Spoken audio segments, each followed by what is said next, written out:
things.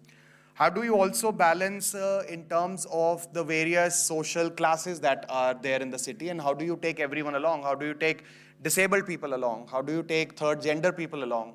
How do you take other cross sections of the societies which are probably not having that sort of a representation in the society as probably their numbers would point to, or if the numbers also don't point to, even if they're minority, they become an important part of the society that we really can't forget about.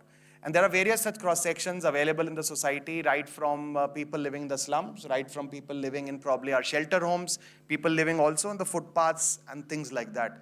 And how do you start engaging with them? How do you start or pay attention to the infra that we create, to the other services that we offer, which creates a balance between these two cross sections? It's also a big debate about the kind of hard infra that we create versus the soft infra that needs to be created. How do you so take it's not always just bridges, roads, disabled, and further going forward, tunnels and underpasses that are needed. It's also about providing water as a last mile connectivity to the last person, even living illegally in an illegal encroachment or a slum area. You can't simply say that because you're living in slum, I will not provide you basic services. We need to provide services like water and toilet, etc., etc. It's also about creating a balance between these hard infra things with the social infra or the social aspects. And that is where I would really want to probably point a bit of your attention and try to pick your brains as far as that is concerned. And my earnest request to you, we have a lot of MBA students sitting here, probably a few BBA students also. Going forward, you will most probably be going into private sector jobs, in companies, as your Pro-Chancellor again was mentioning, either be a job seeker or be a job creator. Either of those roles will take you in sectors which are outside the public sector, outside the government sector. But whenever you do not forget the tension that would always exist between your shareholders and your stakeholders. So please never forget your stakeholders, which is a larger cross-section than just your bottom line and your top line in terms of your shareholders or in terms of your management. So I think I would really exhort all of you to focus on that part as well and to see where you can take your stakeholders along with your shareholders as well. There's also always really, a tension that we keep focusing, and that is becoming more and more acute as we talk about smart cities. And I often keep saying this thing. People across the city keep saying कि खड्डे पहले भर लो road के, उसके बाद smart city करिए. पानी पहले सबको दे दो, उसके बाद स्मार्ट सिटी कीजिए. बाकी चीजें पहले कर लो, उसके बाद ये चीज कीजिए. But I was just recently seeing Rocket Boys. How many of you have seen Rocket Boys? Very few. I would earnestly request all of you to see Rocket Boys. It's a series on Sony Live. I'm not advertising for it, nor do I have any stake in that. But it's a series on Vikram Sarabhai and Homi Bhabha and how India's space program and nuclear program came into being. And how that debate is as old as our country, where people were not really believing if ISRO or space satellites would have any advantage whatsoever. There's a whole sequence in that show which goes on to prove that people really thought that why should we waste money in satellites and rocket launching? To now, when our entire 5G, and just yesterday, Honorable Prime Minister launched the 6G mission for India to be operationalized from 2030. And it's the satellites which are, driving the whole thing. It looks like a no-brainer to you right now, but those debates never end. The debates are still continuing as far as infra is concerned, and that is what we keep listening to in terms of smart city. And that is what we keep saying, that yes, we need to work on all those things. Yes, we are far from perfect as a city also and as a system also. Roads still need much of the investment, much of our focus. Water still needs all that. Sewerage, drainage still needs all that. And those are the bread and butter issues. But if you don't think about data collection, if you don't think about the way the smart cities have really tried to be a beacon house or a lighthouse for so many things in the world, then I think we'll be missing the bus. I don't know how many of you know, there are 100 smart cities in India, each with an outlay of 1,000 crores. So almost a 1 lakh crore project is what Smart Cities mission has been running for the past 5 years. It's the single biggest project in terms of smart cities anywhere in the world. And I can tell you with some level of pride, in spite of all the criticism that the Smart City mission has had from various quarters, and some of it rightly so, I think it has really shown a way forward for the city administrations. It has really shown a way forward for the governments also to start thinking about data collection as a really big part of the entire thing that we keep doing.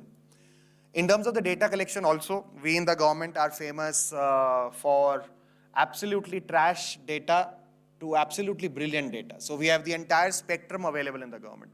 The data that Election Commission generates or the census generates or various surveys generate is absolutely top notch. It's of international quality, and Indian census data is amongst the best in the world. But there are a lot of other data which is almost trashy because we really don't focus about how we are collecting that data. One paradigm shift that smart cities is trying to do is trying to disrupt the entire data collection mechanism in the government sectors. And the way that it's happening is it's an automatic data collection. There's no human intervention involved. So there's no deflation of the data. There's no inflation of the data. Just to give you a small example, and we are still trying to close the entire smart city projects in PCMC. It has not yet happened yet. By June end, we do intend to close all the projects. But once the projects get operationalized, for example, we've implemented a project where we've automated 10,000 water meters in the city. And what it will do is it will automatically collect all your meter readings as far as water consumption is concerned, which then also gives me a lot of leverage in terms of trying to work on that data. For example, what's the consumption pattern in the city? What's the consumption pattern with the time of the day?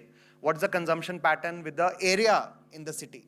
Which area consumes more? Which area consumes less? Which are the households which are consuming more? What is the spread across the economic cross-section? What is the spread across city in terms of geography? Which then helps us play with the data going forward. So this is the paradigm shift which is happening. It is all data which is being collected, which is automatic. It is not something manual someone is feeding, or you go to a meter, you write how much meter reading is there, you come back and then you feed that data again in the Excel sheet. Same is happening, say, with regards to air quality analyzers, with regards to sewage treatment plant, the water that we treat in sewage, what is the quality of that water? What is the pH value, BOD, COD of that water? Also, what is the air quality parameter? And then that data is also collected automatically.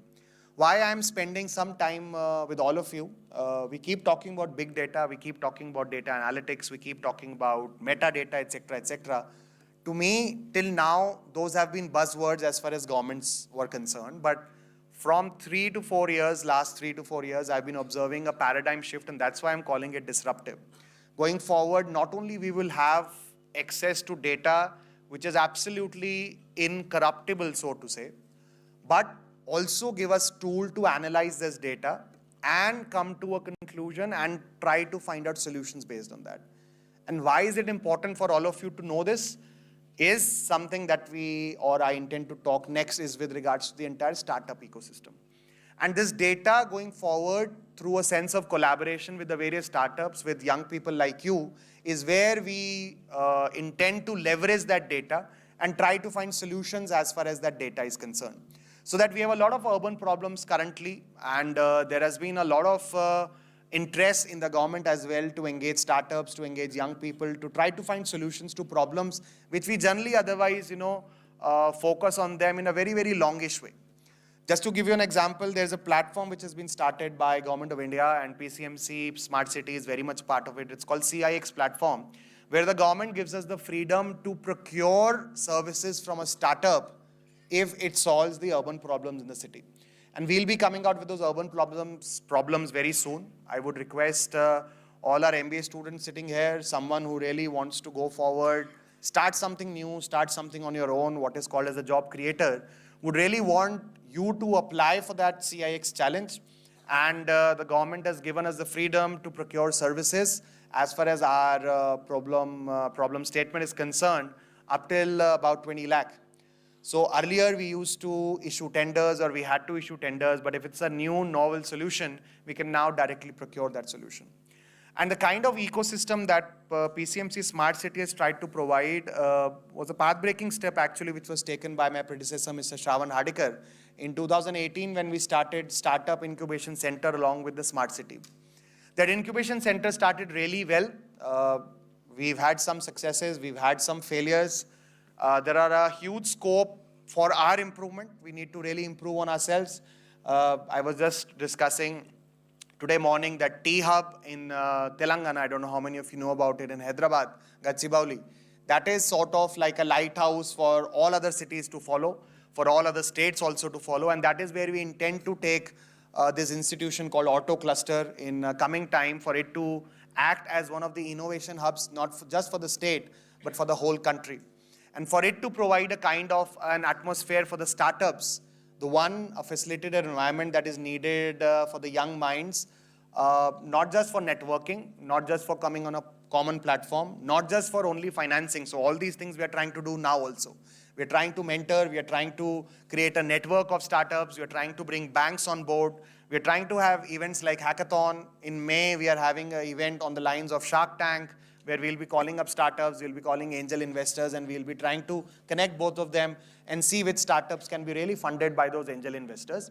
But to go beyond that and provide few services which individual startup or someone starting really own on their own money, or the parents' money, or the bank's money, might not have access to various facilities.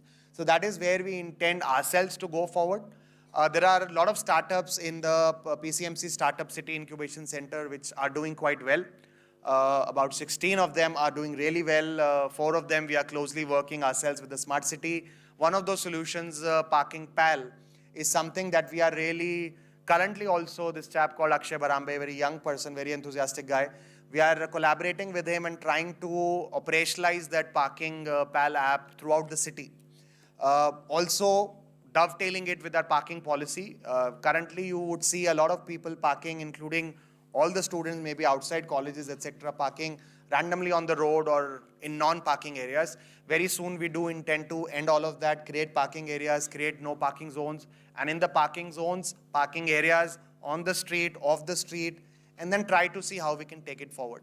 So Parking Pal is just one of the examples where we are trying to collaborate. There are 2 other startups that we are trying to collaborate. One of them is working on the water hyacinth problem that you see in the rivers. It's there in Pavna, it's there in Mula. And we are trying to work out a solution as far as those water hyacinths are concerned. So I just want you to open your mind, look around, also make money, but at the same time be a part of that $5 trillion economy as far as urban infrastructure is concerned. And the problems that you face in urban infrastructure or the urban domain are really, really very diverse. They range from top-end data crunching, top-end metadata use, big data analytics, down to something very, very basic, how to fill potholes more efficiently, or how to solve the problems of drainage manholes. If the manhole is open, how can I get a quick automatic red flag generated on my system, which will tell that so-and-so manhole in that area, the lid is not proper. That there is a problem with the lid and someone needs to go and fix that lid. Or with regards to water supply, or with regards to the sewage treatment plants, or with regards to the air quality index, or with regards to smart traffic. There's a solution that we are now implementing. It's called ATCS. POC, proof of concept, etc. is done. We are yet to implement it in the city in the designated 83 traffic signals that we've decided. After this ATCS, your speed violation would be automatic. Your red light jumping would be automatic. Your not wearing of helmets, especially by students, and that's a huge problem with the students driving your bikes, that would be automatic, and all these challans would automatically be accruing on your bike or on your vehicle. It will also create a smart way to know at a particular intersection which side has more amount of traffic, so that the traffic light signal, the waiting time gets adjusted as per the traffic on that road. It will also help us going forward, help us create use cases to provide green corridors. So on a single stretch, if I have 10 red lights and all of them have ATCS system, and if I have an ambulance passing or a donor vehicle carrying a donor organ passing, I could provide a green corridor just on the click of a button in an ICCC. So that's the kind of advantage that Smart City can leverage for the city. Now it all depends on us, whether we are able to leverage that data or not. Because for all the data that we keep generating, if I'm not analyzing it, if I'm not making it a part of my decision framework, it is of no use. So I would really call all of you, I would really invite all of you to be a part, and we've signed that MOU. That's a great start that we are doing. We would see further on how we can collaborate, if there are a few problems that we can float. If few of you who are interested could start working with the Smart City as a summer internship project for first year, second year, third year students based on what you can offer to us. That will also be something that we need to be selecting on that count. But taking all that into consideration, I think the MOU that we've signed today, it's a very welcome initiative that Smart City and the Smart City team has got done with the entire Balaji College, and I think it can really push us forward into a direction where we can collaborate in a much better fashion.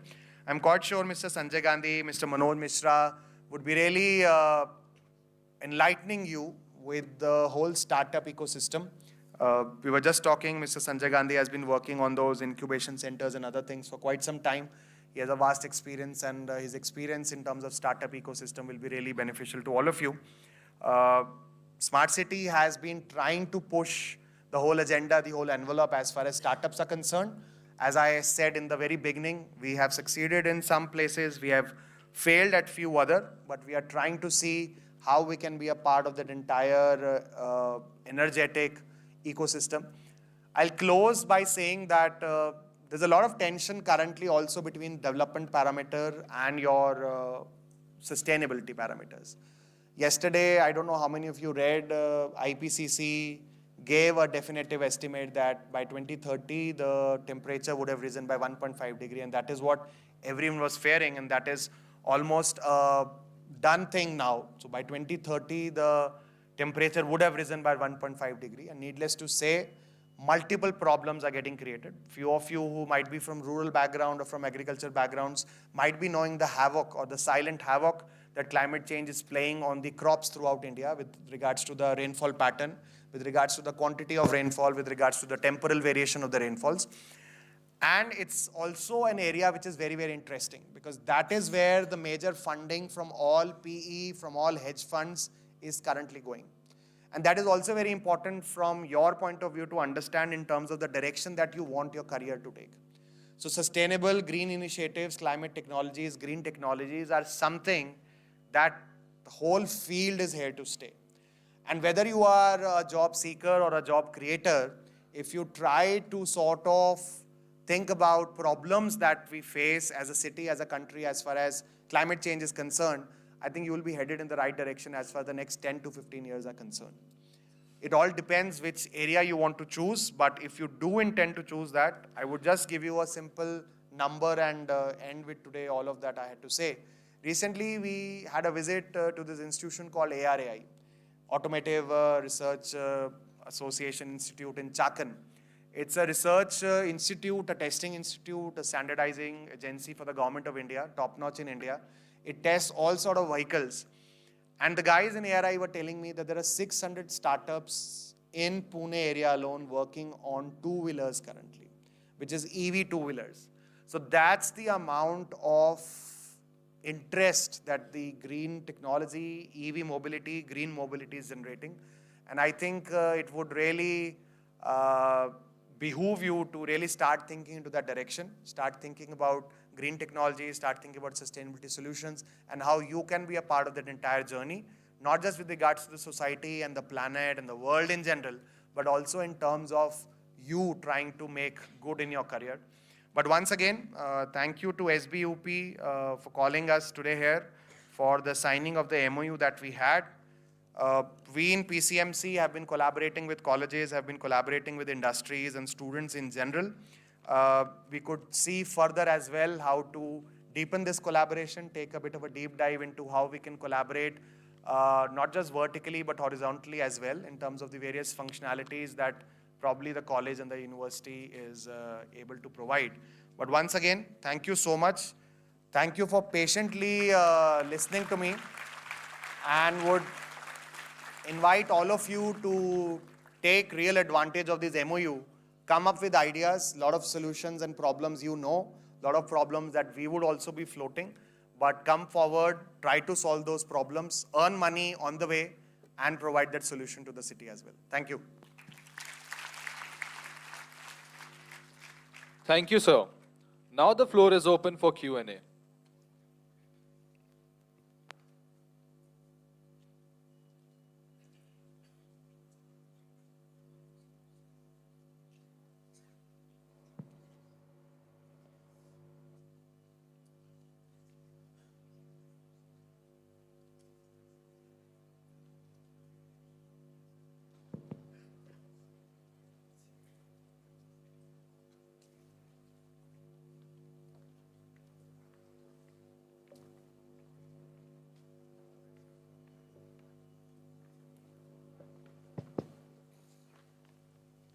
very good morning, sir.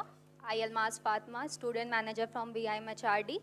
My question for you is, how was your journey and what inspired you to become a civil servant from an engineer to MS from US?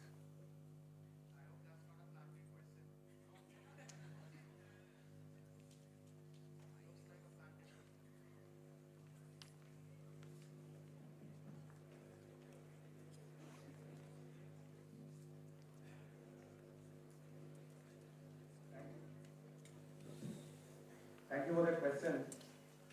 What prodded me first was not liking living in US. So that was the first thing. I stayed there for 2 years and I didn't really. Uh, you enjoy it on the weekends, but you don't enjoy it otherwise. So overall, you feel that that is not a place that I can really settle into. There was always also this thing that even after doing my structural engineering, I always thought that I would go back, open a structural engineering firm, because there's a huge deficit of real structural engineering firms in India. It still is. But then I also got a little bit bored with structural engineering. And that is what your co-chancellor was also saying. The whole ecosystem of education in India is that sometimes you don't even realize which direction you are going into. So now if I go into hindsight and I look myself at probably the interest that I always had, I would have gone in liberal arts than engineering. I would have gone and studied economics probably. And that is what I intend to do even now. I have not stopped and I would be soon going for a master's again in 4 or 5 years to come. Not immediately, that's still 4 or 5 years ahead. But then I started realizing that I also want to be a structural engineer for the rest of my life. I always wanted to be a part, and it would look like a very bookish answer, but would wanted to be a part of the whole trajectory that our country is on in one way or the other. And I thought UPSC and being in civil services gives you that platform. I still believe it's an unparalleled landscape to get working in public service, being an IS officer. I don't know of any other job in this world which provides you such a depth and such a breadth of the various topics that you can be dealing with. You'll be dealing with education one day, health one day, infrastructure the other day. You'll be dealing with animal husbandry on some days. The stray dogs and stray cows are very much a part of my daily job as roads and bridges and other things are concerned. So I think it gives you a very huge landscape, would really exhort a lot of you to also go for it. It all depends on what you want from your life. It's a space which will not give you a lot of money, but you'll be very satisfied in your life and you'll be taken care of as far as comforts are concerned. But yes, hard money is not much in government service.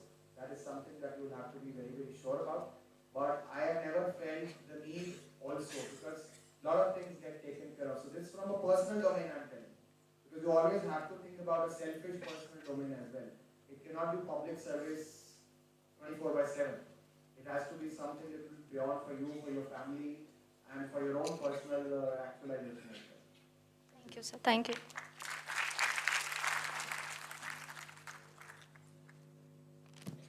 Good morning, sir. Myself, Kalyani Kavle, and my question to is how smart city or and metro city relate each other or help each other for Pimpri Chinchwad. So well, smart city, as far as the legal entity is concerned, it's an incorporated company, it's a Section 8 company. There's a chairman and MD for that is Additional Chief Secretary Revenue, Nitin Kari sir is the chairman of our board, and the CEO of Smart City. And it's a whole different legal entity than municipal corporation. But naturally, so I'm also the commissioner of municipal corporation, so there is a great synergy that we have between Smart City and municipal corporation. There are multiple ways where Smart City has been able to help the municipal corporation. Like just to give you a small example, there are various projects that we implemented. One of the projects that we implemented, also one of your speakers today said, was about Smart Sarthi. So Smart Sarthi is something which has really onboarded, which has really re-energized the whole Sarthi concept that Srikar Pradesi sir started 2012-2013. So much so that the citizen engagement in today's program is a part of that entire Smart Sarthi citizen engagement. We were trying to engage with various cross-sections of the society. So we are engaging with students, we are engaging with school students, we are engaging with senior citizens, we are engaging with RWAs, we are engaging with industries. So various cross-sections of society trying to understand their problem, their issues, their solution, their feedback. So that's just one example. So it started with smart city, but now it's helping the whole municipal corporation in terms of the grievance redressal, in terms of people putting up their grievances on the smart city, smart Sarki portal. And with some pride, I can say we've been sufficiently successful in trying to solve grievances of the people through smart Sarki portal. There is something definitely that we can improve on, as is there for any system, but we've been sufficiently successful in trying to solve small issues. You know, street light is not working, the manhole in my area is open, the sewerage is not working, the drain is not being cleaned, there's a pothole in my road. These small issues which keep irritating citizens, I think Smart Sarki has been very successful. And then there are multiple solutions. There's a whole solution, a whole project in Smart City where we've onboarded 35 services of our municipal corporation on e-platform and then integrated all the solutions. So property tax, there's a whole portal, water taxation portal, sky sign portal which gives permission and licenses for the hoardings that you see or commercial establishment, and all of these portals are getting integrated onto a common platform where for the citizen the end result is a seamless service. I go on a common platform, I should be able to avail all the services. At the back end for the municipal corporation, it integrates all my data onto a common platform, where on a common platform I can have data for property taxation, for water taxation, for XYZ. So that then, as I said, we can play with the data. So smart city, I think, as I said, is just a beginning. It's not the end. A last example, I don't know how many people or how many of you have traveled on the Pimpri Sodagar road. The pathways that you see, the streetscaping, urbanscaping work that has been done, the cycling tracks that you see, got started with Smart City project. So much so that now we have the largest network of cycling tracks in the whole of India. And we are moving very, very fast. We are moving very fast to cover the whole city with those pedestrian and those cycling tracks, and that is something which is very, very common, right? You step outside India, that is something very natural.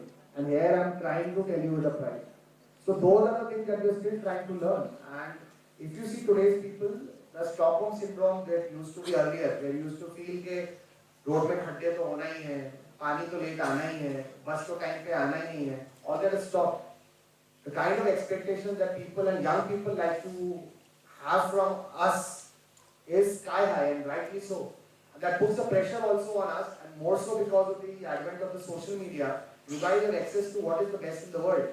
So you're not currently comparing the city that you visited physically, but you are comparing the city that you saw on Instagram. You're comparing the city that you saw on Facebook. You are comparing the solution that you read about on website or some news portal, etc. So that's the kind of pressure that gets created in the governments, and as I was saying, very, very rightly so. So Smart City gives you a great platform, a great structured framework to try to solve all these problems. Thank you, sir.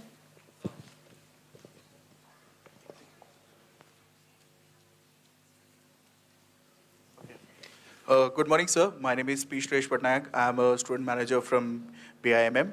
As you have already explained about the traffic situations, new traffic rules and regulations that are going to come with the smart city project. So, as we all know that smart city is going to bring many job opportunities, entrepreneurship opportunities. But my question is, what are the sectors which we can look forward into it when it comes to job opportunities, where we can go, where we can contribute? So there are multiple sectors. The first sector I told you is going to be data analytics is going to be a major driver of change, and government alone can't do that. So in terms of analyzing the data, in terms of taking data from the government and analyzing, coming up with a solution, that would be the first thing. Second would be your green jobs. As far as sustainability parameters are concerned, it could be green mobility in terms of provisioning of charging stations, in terms of provisioning of battery swapping stations, in terms of EV vehicles, whether they are two-wheelers, whether they are three-wheelers. We are now running buses, about 600 buses of PMPML run jointly by PMC and PCMC are EV vehicles. We intend to make it 1,000 by 2027, and then by 2030 replace the whole fleet by electric vehicles. So EV mobility, green mobility is again some sector that you should be really thinking about. There is another sector which is not very glamorous. It's sewerage. But there's a huge opportunity throughout India current dispensation in the government of India is very, very serious, right from Honorable PM to down below, to really bring all the cities onto the drainage network. There are cities yet, probably few areas in PCMC as well, some places where the drainage is not properly managed. There are so many cities, PCMC is not one of them. The planning in PCMC has been really good overall, even though we are now struggling to match up with the growth that is happening, which don't even have drainage network. There are few cities who directly leak the entire drainage into the rivers, into your nalas. So sewerage, STP technology, and things related to that is also something that we don't think about, but it's something which is coming up in a very big way in the next 10 to 15 years. Unless and until each and every small city comes up onto the platform of a proper drainage network plus a proper sewage treatment network. And waste to wealth, we keep saying, but technologies from waste, so waste to biogas, waste to CNG, now waste to hydrogen. So all those things are coming up very, very fast. Something that only I'm telling from point of urban infrastructure. So there would be n number of things which Mr. Gandhi and Mr. Mishra can really throw light on later as well. Thank you, sir. Please,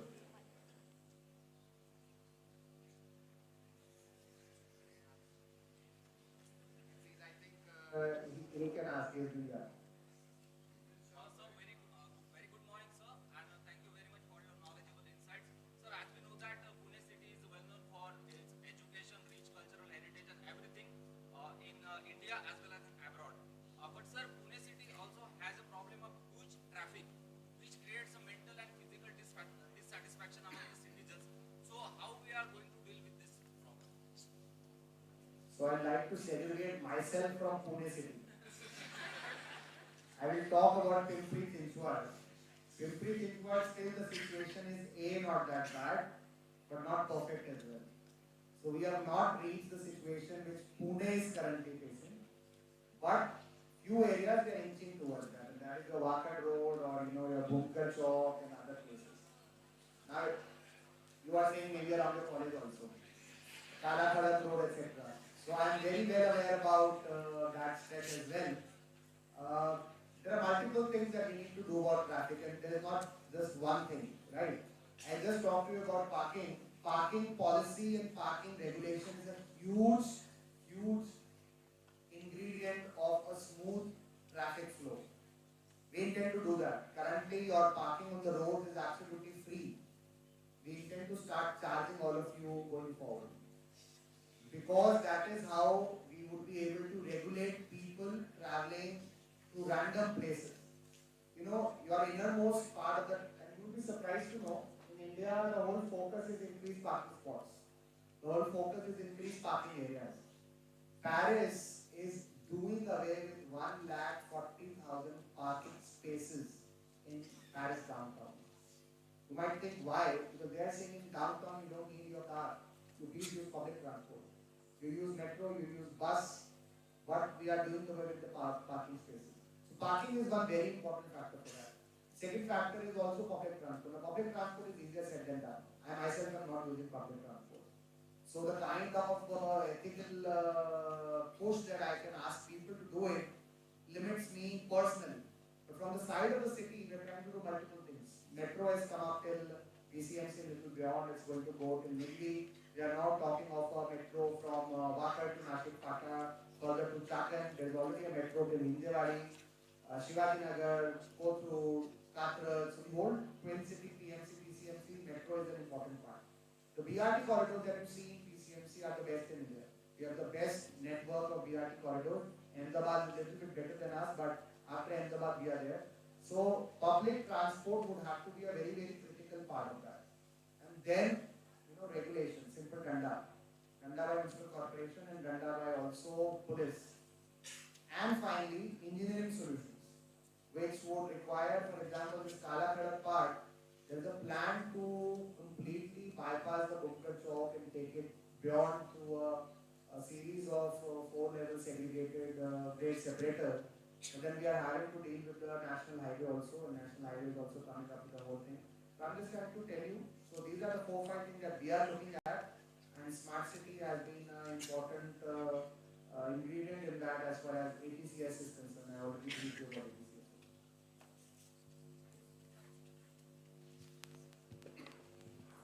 Good morning, sir.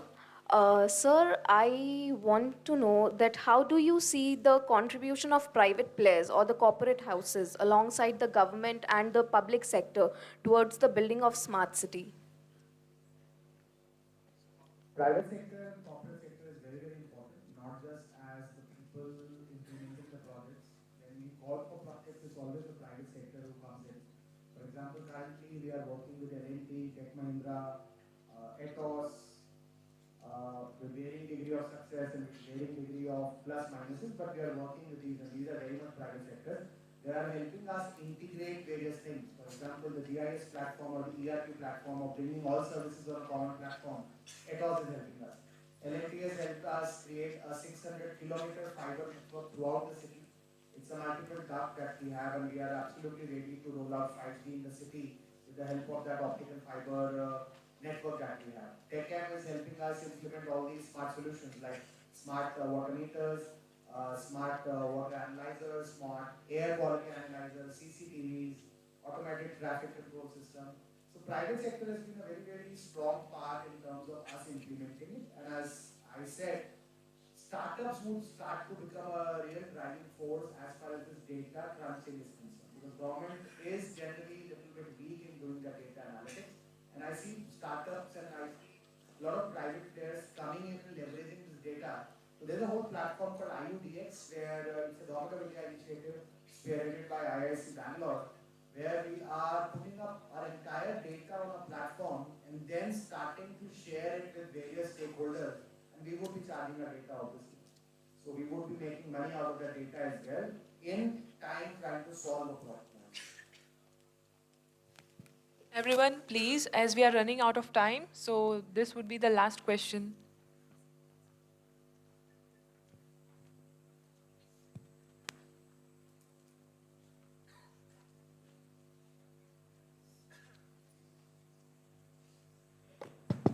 Okay, very good morning, sir. My name is Pooja Bhatt. I'm student manager from BMHRD.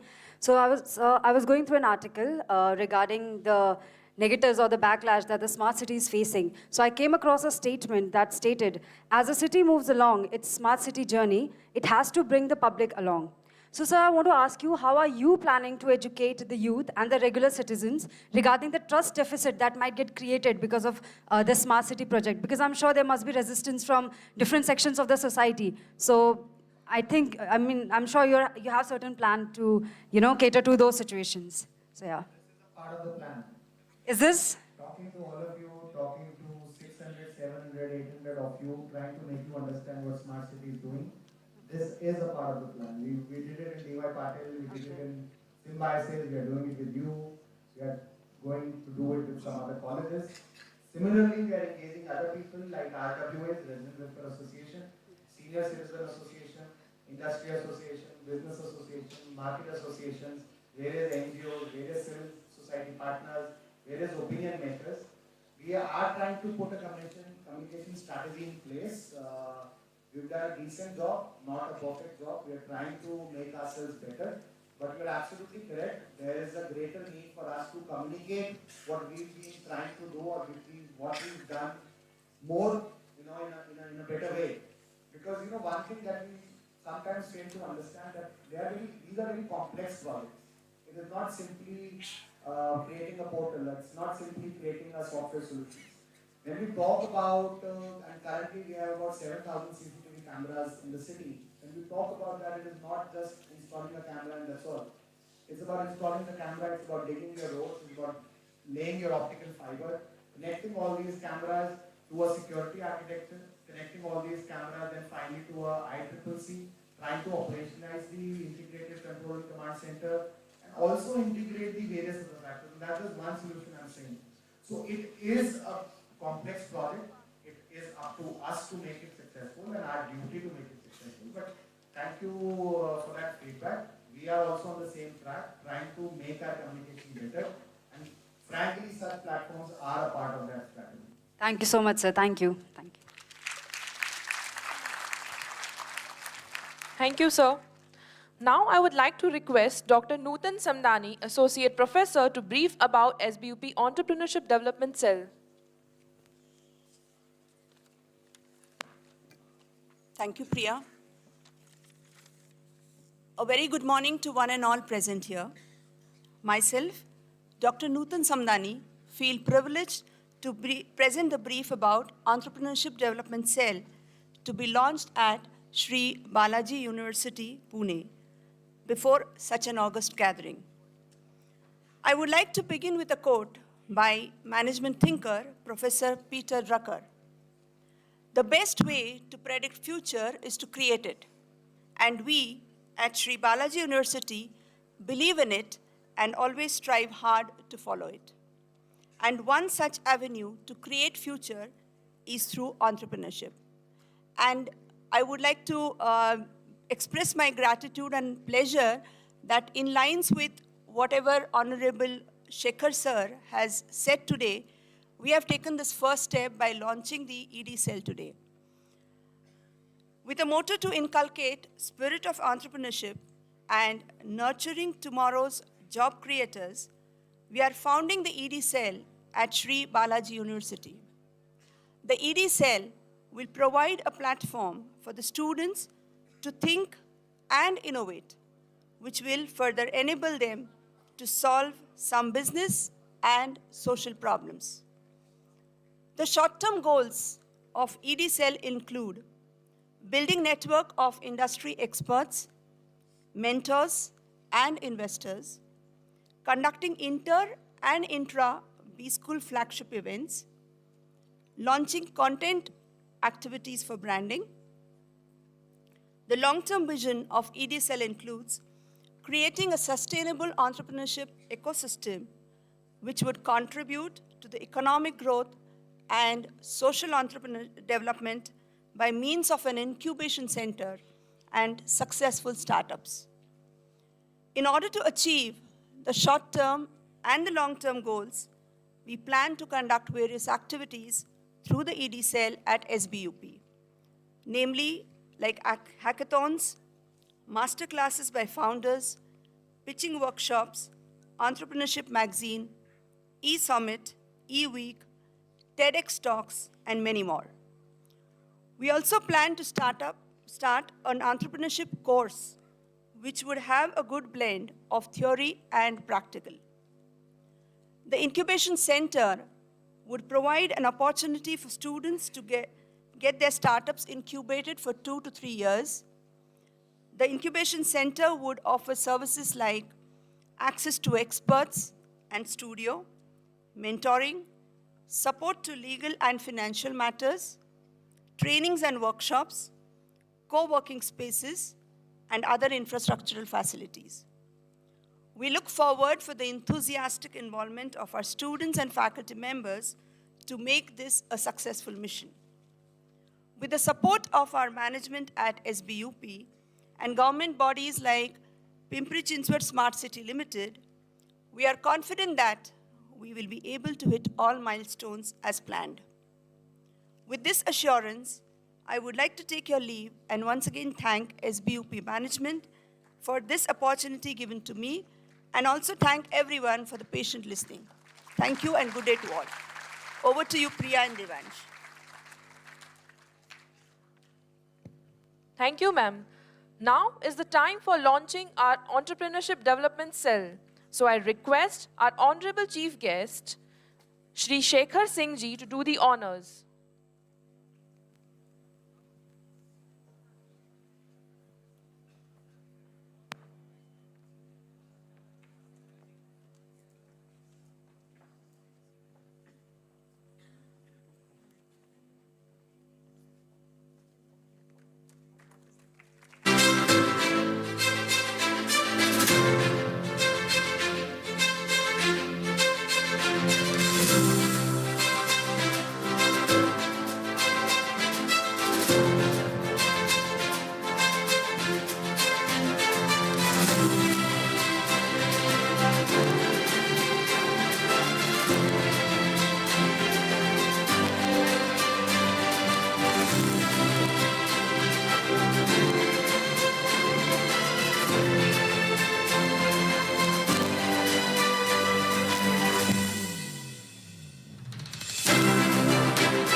Thank you, dignitaries.